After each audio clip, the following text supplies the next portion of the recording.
Hello, instructor. This session talks about the most exciting part of your Red Cross experience, the day that you're delivering your course. This video will give you an overview of the detailed considerations you should make to maximize a smooth execution and also troubleshoot guidance to help you in dealing with common day of course issues. The agenda for this session will focus on the procedures, best practices, and troubleshooting for setting up the training room, signing in your students, delivering during your class, and how to properly close and wrap up your training day. It is the big day and you are excited, revved up, and ready to train.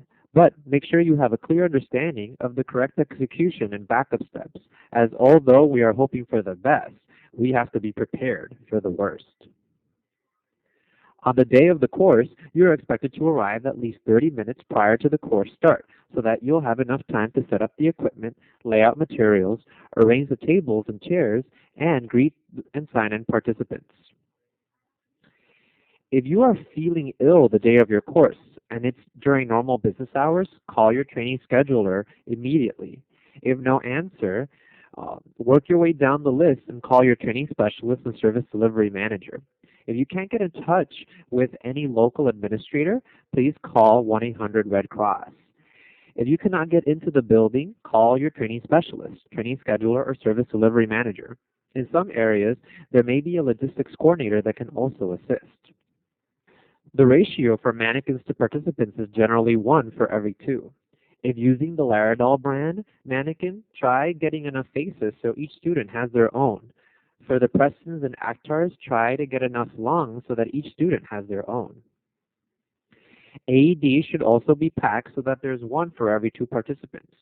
Check the AEDs to make sure they work, and also check the pads to make sure the adhesive is working. All pads that are torn or not adhering should be thrown away and replaced. As a best practice, lay out all the reference materials and invite them to start reviewing them. This is especially helpful to keep participants that arrive early occupied and to keep all participants looking at the material in case there are students arriving late. Additionally, laying out the materials during setup makes you more efficient because you won't have to take out time during the course to pass out each item. Another best practice is to have an early arriving participant help you lay out these materials. Durable printed materials like the Lay Responder Ready reference cards and Professional Rescuers Participant Handbook should have some sort of signage on them that they're libraried, meaning that students are borrowing them and should not be removed from the classroom. Students can always download the digital version of these reference materials by going to www.redcrossrefresher.com. They can also download the Red Cross First Aid app, for which is also at www.redcrossrefresher.com, or they can search for Red Cross First Aid on their smartphone app store. Handouts the participants should take home to reference later are the digital certificate flyer or buck slip, the PHSS wallet card size business card, and the volunteer recruitment flyer. Handouts that should stay in the classroom are the flyer for the First Aid smartphone app, the health and safety precautions, and the CAP surveys. You may be instructed by your training specialist about new updates on flyers and handouts. Make sure to be on the lookout for these updates so that you know what to distribute. Here's a large view of the take-home handouts, the digital certificate flyer or buck slip, the PHSS wallet size card business card, and the volunteer recruitment flyer. Here's a large view of the handouts that stay in the classroom, the flyer for the First Aid smartphone app, health and safety precautions, and the CAPS evaluation. The way we sign in students into the course will be different depending on whether it's a community course at one of the Red Cross branches or a full-service contracted training off-site. For community classes, you should have your pre-printed roster ready with all the course information and names of the students that pre-registered. Upon arriving, have the students review their pre-populated information for accuracy. You can have them initial next to their first name as a form of taking roll. If any further information is missing or incorrect, have them correct it on the roster. For full service courses, you will not have a pre-populated list or form with the course information. Instead, you will have 2 blank documents. the course record, and the addendum. Fill out the course record with the instructor information, the course information, the group demographic, and the training site details. Pass out the addendum so that participants can legibly enter their name, address, and phone number, and most importantly, their email so we can send their digital certificate. If they don't have an email, write no email. Duplicating the same email for more than one participant will cause problems later in the system. Here is a sample roster for a community course. Notice at the top that you can break down the components in case a student passes one but fails another. Also notice that by the end of the course, you'll have entered the student's completion grades and information about your call with the Training Support Center. Here's a sample of the course record and addendum that will be typically used for a full service training. In general, whenever you do not have a pre-printed roster, you can use the course record and addendum as a backup. For example, if you're teaching a community course and do not have a pre-printed roster, use the Red Cross branch name and address as the training site location when filling out the course record. To reiterate some common pre-printed roster issues, if someone whose name is on the roster has missing or inaccurate information, have them fill it in or correct it legibly. If a student was not on the roster at all, you will have to have them sign in on an addendum and place their order number in the comments section. If they were not able to print a roster for your course or never received one, you will have to fill out an entire course record and addendum with the training site information and the student's info. If you are teaching a full service, the main issue to troubleshoot is having the students fill out the addendum legibly and getting them to put all their contact information in. If you have one student that wrote their information and it's not legible, cross out their name and have them enter their information again in another row. If many or most of the students wrote illegibly, destroy the addendum and have them fill out a new one. If a student does not have an email address, write no email so that it doesn't cause digital certificate glitches with duplicate emails. Since we expect students to pre-register for community courses, you may get some situations where student registrations did not go through or they mentioned to you that they did not pre-register. For most community course registration issues, you can have the participant call the Training Support Center at 1-800-RED Cross to resolve the issue or to register over the phone. Regardless of what happens, we always welcome the participant to stay for the course.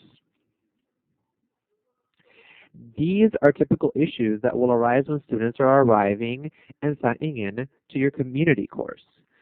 A student that told you that they did not pre-register and wants to pay you to attend the course is a rare issue, but does happen. Have them call the TSC at 1-800-RED Cross to register prior to the course start or during a break. Instructors should never be taking payment from students for anything. If a student is not on the pre-printed roster, it's possible they registered last minute after the roster had already been printed or pulled from the system. Have them sign into an addendum and write down their order number in the comments. If they don't have an order number, then call the TSC, 1-800-RED Cross, to request one. If you are teaching a blended learning course and they tell you that they did not know about the online prerequisite, we can welcome them to stay, but warn them that in order to get a passing grade for that session, they must take the final written exam and pass with an 80%. Some students may realize at the beginning of the course that they are in the wrong class. You should not try to advise them on which course they should be taking. Have them contact their employer, agency, or institution to verify which type of certification they actually need. In any case, you should welcome the participant to stay if they'd like to. During the course, you are expected to have the instructor manual with you and be using it during lectures and skill sessions. Make sure to play all appropriate videos and have the students practice all the required skills. Some possible issues you may come across during training include AEDs not working. That's okay because you can have participants follow along with one AED so long as it is talking and making clear announcements.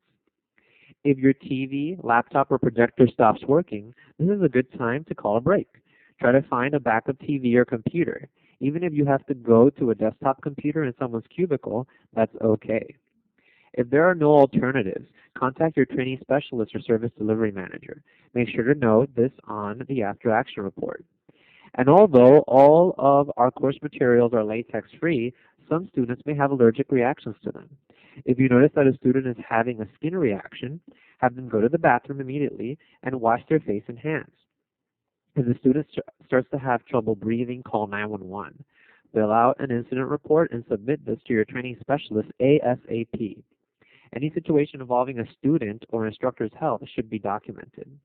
If a student is failing the course because they cannot perform the skills, make sure that you inform them early in the course. If they still do not meet the criteria by the end of the course, make sure to instruct the student to call 1-800-RED Cross to explain the situation.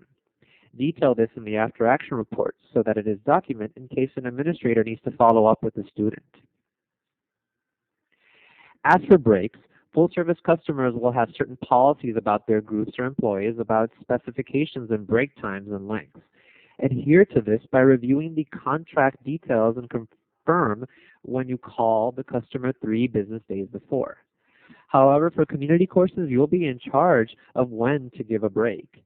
You should give at least one 15-minute break for courses that are less than 4 hours, and provide one meal break for courses that are more than 5 hours.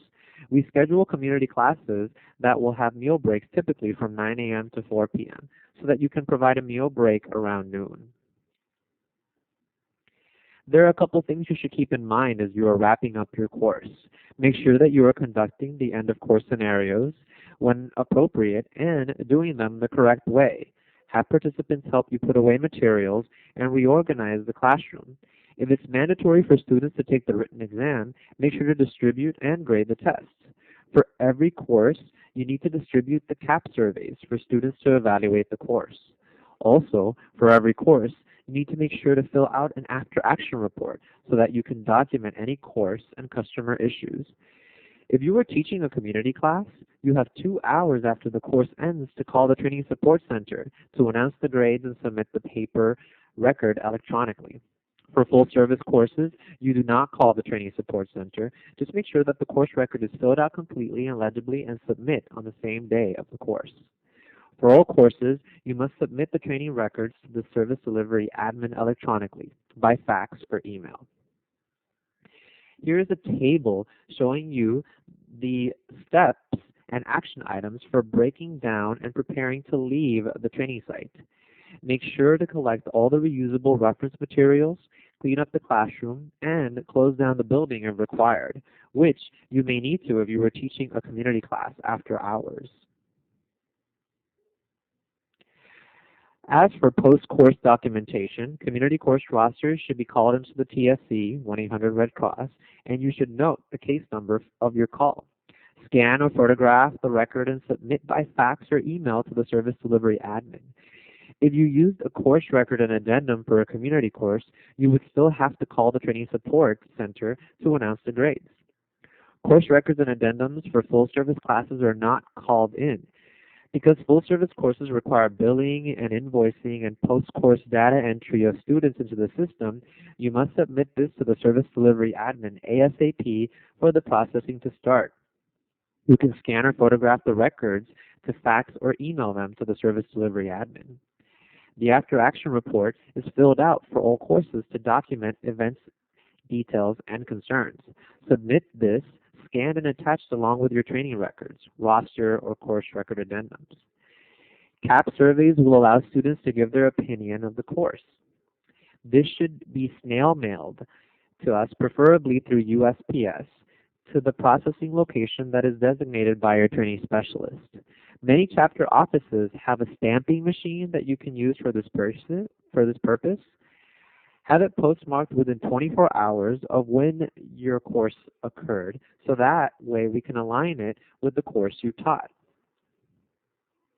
Here is a typical look at what your community course documentation will look like. It will be a pre-printed roster where you will put in the grades, your name, your signature, the student's corrected personal information, and the details of your conversation with the Training Support Center when you've called it in. This is the typical script that you use to contact the Training Support Center when you are trying to submit a community course record over the phone. This is a typical full-service course record and addendum. Here is an image of the after-action report. Make sure that the after-action report is submitted along with your training records when you scan them electronically. The CAP survey. Notice that the survey is particular to the lay responder course, but there is a different survey for the professional rescue and babysitting courses. Make sure that these are snail mailed within 24 hours of your course ending. This image reminds us that we have to submit the training record and the after-action report together when you scan them electronically and send them to your service delivery admin. And this image reminds us that we submit the CAP surveys by snail mail. And in summary, in this session we discussed the day of course procedures, including arriving early to set up the equipment, laying out materials, and helping participants sign in. During the course, make sure that you are using the correct manual and videos, provide breaks where appropriate, and have participants follow along with the reference materials on hand. To conclude your day, depending on which course and course format you are teaching, you may or may not need to do the end-of-course scenarios and final written exams. Make sure you are conducting these according to the instructor manual's direction. Organize and clean the classroom so it's ready for the next group to use, and have the participants fill out the course evaluation so you can stamp and snail mail these within 24 hours. If required, close the building up and activate the alarm.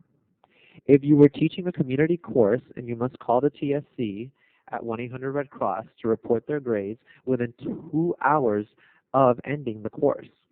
Submit the training records and the after-action report to the service delivery admin on the final day of your course.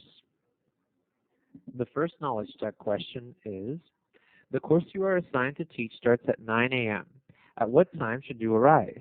A, at 9 a.m., B, at least 30 minutes before the scheduled start time, C, at least 15 minutes before the scheduled start time, or D, at least 2 hours before the scheduled start time.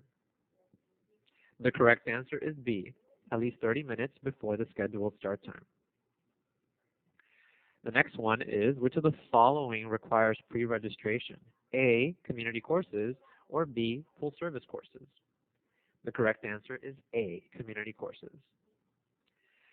The next knowledge check, what do you do if a student is not on your community course roster? A, welcome them to stay and ask for an order number. B, send them home. C, have them pay for the course in cash. D, none of the above. The correct answer is A, welcome them to stay and ask for an order number. What do you do if a student in your community course tells you they did not pre-register? Do you A, welcome them to stay and ask them to call the TSC? B, tell them to take the next available course? C, tell them to come to the office during regular business hours to pay? Or D, none of the above? The correct answer is A, welcome them to stay and ask them to call the TSC. You are teaching a full-service course and the student's handwriting is not legible on the addendum. Do you A, turn it in like that, it doesn't matter? B, have the students rewrite their information on the addendum? C, fail the student? Or D, rewrite the information in yourself? The correct answer is B, have the students rewrite their information on the addendum. Which of the following documents is sent through snail mail? A, the course record, B, the roster, C, the after-action report, or D, the CAP survey? The correct answer is B, the CAP survey. For which service delivery method do we need to call the TSC 2 hours after the course ends to report the grades by phone? A, community, or B, full service? The correct answer is A, community. What other documents is scanned or faxed along with the training record? A, health and safety precautions, B, the after-action report, C, the CAPS evaluation, or D, the student's driver's licenses? The correct answer is B, the after-action report. Congratulations! Teaching a class is both fulfilling and challenging. At the end of the day, you will be both proud and excited